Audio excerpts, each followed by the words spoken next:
აი ამ ადამიანის ვიდეო შემხვდა რა და ცოტა არ გამისწორდა იმ ვარიანტში რომ ესე როგორ გითხრათ იცით აი რუსული აზროვნების ტიპი ადამიანია აშკარა რუსია რომ ჩამოვიდა და მე ვითხოვო რა ესეთი ისინი ალბათ ვინც ვისაც შეხება ჰქონდათ რუსებთან ეცოდინებათ ესეთი ხალხი და ეს კაცი იძახს რომ პირველად ვიყავი და უკანასკნელად საქართველოსშიო და მე ვითხოვო თქვენო ვალდებულები ხართო და სულ ყოველთ სავალდებულებენ და კომენტარებში ვინც რუსები იყვნენ იქ დაწერეს რომ აი თქვენი საქართველოს რა შეჭირდება ჩვენ თუ არ მოვალთ რა შეკრიბ ანუ მათხოვრებიც გამოყავთ ჩვენი თავი და მე ძალიან არ მომწონს რა ეგ მიუხედავად იმისა რომ ეხლა მე ბელარუსიაში გავატარი ძალიან დიდი ნაწილი ბელარუსების სხვა ხალხია ძალიან განსხვავდება მაგრამ აი ეს გამონათქვამი და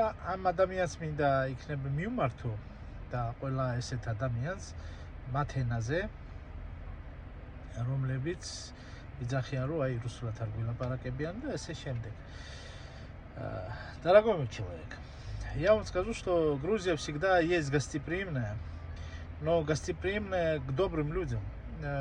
Вы, наверное, видели в Тбилиси, мать картли стоит, в одном руке держит чашу с вином, в другой руке меч. Вот чаша с вином для доброжелателей, те, которые приходят отдыхать у нас с нами. А те, которые приходят что-то требовать, их встречают мечом.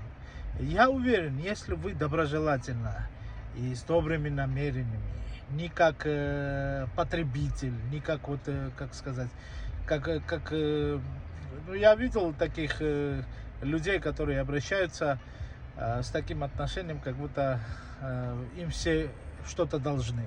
Никому никто ничего не должен. Вот. Есть рыночное отношение, то же самое туризм, да, вы платите, вам дают сервис. Но от того, как вы платите, так вам и дают сервис. Все очень легко. Пожалуйста, ради Бога, езжайте куда вам угодно. Если вы знаете, я уверен, что в Грузии тоже такие туристы, как вы, не нужны, 100%. ასე რომ დიდი ბოდიში ესეთი უცხოენისტი გამოთქვისთვის, მაგრამ რო არ გამომეთქვა არ შეიძლება.